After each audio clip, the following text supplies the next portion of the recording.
primeres jornades de la cuina del llangostí de Vinaròs. Enguany se celebraran des d'avui, dia 18 de maig, fins al dia 21 de juny. I participen els restaurants que ara vos anomenaré, com són Rafael Cristalero, Nou Parada, La Puerta Azul, Restaurant La Carabassa, Bergantín,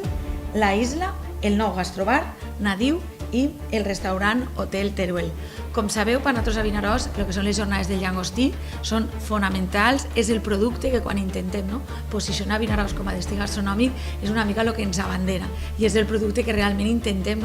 realment és així, que s'associa Vinaròs en el llangostí de Vinaròs. I res, enguany tindrem en compte també la novetat que presentem també el Gastrollangostí, que serà un festival gastronòmic que se celebrarà els dies 6 i 7 de juny a la zona jardinada del Fora Fora, que hi haurà un espai gastronòmic on hi haurà restauradors de Vinaròs on presentaran la seva oferta gastronòmica, sempre vinculat al llangostí de Vinaròs, i després també hi haurà unes casetes de productes de quilòmetre zero on posem també en valor el que és els productors de la zona. Que és el primer gastrollangostí que se celebrarà a Vinaròs, pensem que serà un èxit, però no volíem restar l'importància a les jornades que, com he dit abans, se celebraran des del 18 de maig fins al dia 21 de juny. I també agrair-los a tot el que són els restauradors el paper fonamental, ja que nosaltres des de la regidoria de turisme intentem fer tot el possible, però sense aquesta col·laboració no seria possible. Veureu que ja avui